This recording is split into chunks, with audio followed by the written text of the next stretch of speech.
રહ્યો નથી માણા એ સમજીને આવ્યું છે ભાઈ ગોવિંદભા કે દાદાનો નહીં આ અમારા ઘરનો પ્રસંગ છે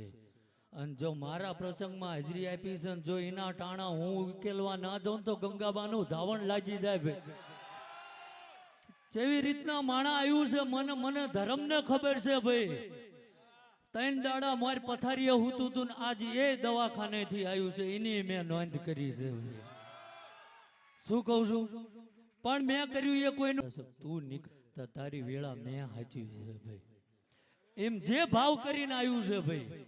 કોણ જેવી રીતના આવ્યું છે મન ધર્મને ખબર છે ભાઈ ગણતરીના ટાઈમમાં નતું પોગાય એવું તોય પલ્લા કાપીને પોગી ગયું છે ભાઈ હું એની નોંધ કરું છું ભાઈ હવનું હારું બનશે આ ધર્મનો નેજો હે મારો ઠાકર એવું કહે છે કે આ કોઈ દી ઉતરોય નહીં મારો રામ ઉતરવાય નહીં દેવ ભાઈ પણ નીતિ ધર્મે હાલજો ભાઈ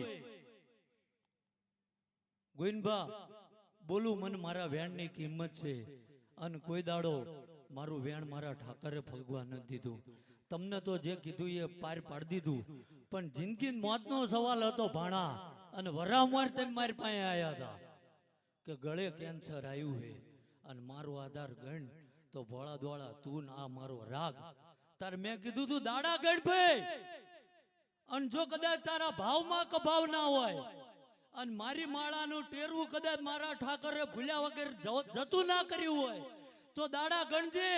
2 મહિને જો તારું દરદ ના પી જાઉં તો હું ગંગાબાનો દીકરો મટી જાઉં ભાઈ એટલે કોને શું જોઈ તમે આયા નથી મેં બોલાયા તારા આયા છો ભાઈ એટલે ખાલી હાથ જવાના નથી મારે પાર પાડવાનું છે ભાઈ પણ મને કહેતા ગર્વ થાય છે બેઠક તો 3 વર્ષથી બનશે ભાઈ પણ કદાચ ભૂલી જવાની કોશિશ કરું ને હું ધૂણવા વાળો તો મારો ધર્મ એવું કહે છે કે મારા સ્વયંસેવકો રહ્યા ને એનું ટાણું પડતું મૂકીને મારું હાચવવા આવ્યા એટલે હવની જય બની જશે જો તમારા ભાવમાં કભાવ નહીં આવે તો 25 દાડા થાય અને મારો ઠાકર એવું કહે છે ભાલની ભૂમિથી જો ઘોડે પલા નાખું અને તમારી વેળા ના હાચવી લઉં તો હું ગંગાબાનો દીકરો મટી જાઉં ભાઈ તમે 2 હાથે આપ્યું અને મારો મહાદેવ એવું કહે છે કે હું 1000 હાથે લઈ જાઉં છું ભાઈ જાઓ જેવા ભાવ કરીને આયા છો કોઈને પંડી પીડા છે કોઈને બેહાતું નથી પણ એક જ મનમાં આશા હતી કે હાંજનો ટાઈમ થશે ભરો હોય એવું બોલે છે કે બાપુ ભલે ગમે હોય પણ દાદો અહીંથી હગો પાસો નથી એના ટાણે એ આવશે આવશે ને આવશે ને એ ભાવે આવ્યો છું ભાઈ અને જેદી કદાચ આ હવાય કે ના હવાય કોને જેટલું આપ્યું એ હિસાબ કરવા નથી આવ્યો ભાઈ મેં આપ્યું એમાં કઈ ખામી ન રહેવા દીધી ભાઈ જગતને કદાચ હાન પડે ને ગોવિંદભા એટલે તિજોરી ખોલીને જોવે કે મારી કમાણી શું એમ અને હું વિક્રમસિંહ નો દીકરો એવું કહું છું કે આ તિજોરી ચારે બાજુથી ખંચેરીને જોઈ લો આ બેઠીને એ મારી કમાણી છે ભાઈ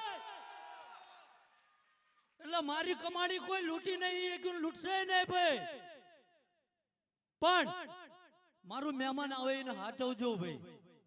મન લાયા તેથી કીધું તું કે ભલે આજ તમારી પાસે દીવો કરવા તેલ નહીં હોય પણ એક દાડો તમે હું તો વળ્યો એવું માનજો કે એક દાડો જો માણા અહીં રોજ હરિહર કરતું હોય ને અને મારા નામનો ક્યાંય આઠાનો માગતા નહીં ભાઈ તો બતાવો ચા હું માગવા નીકળ્યો ભાઈ કોનું લઈ લીધું પણ જો કદાચ મારું જગતની રીત નોખી છે ગોવિંદભા પણ મેં ઠાકરને 3 વર્ષ મારે કીધું તું કે હવે મારે ધૂણવું નથી ભાઈ એટલે ધૂણવું જરૂરી નહીં અને હું તમને ભેગો થઉં એ જરૂરી નહીં પણ મારો ઠાકર એવું કહે છે કે નાભીની કગર મૂકીને અહીં જજો આજથી હું તમારી ભેળો છું હું આવું ગંગાબાનો દીકરો બોલું છું ભાઈ પણ જો જગતમાં ઠાર ઠાર જગ્યાએ ફરવું હોય તો હું મૂર્ખ નથી ભાઈ સમજાય ને કે જો કદાચ તમારા ભાવમાં કભાવ હોય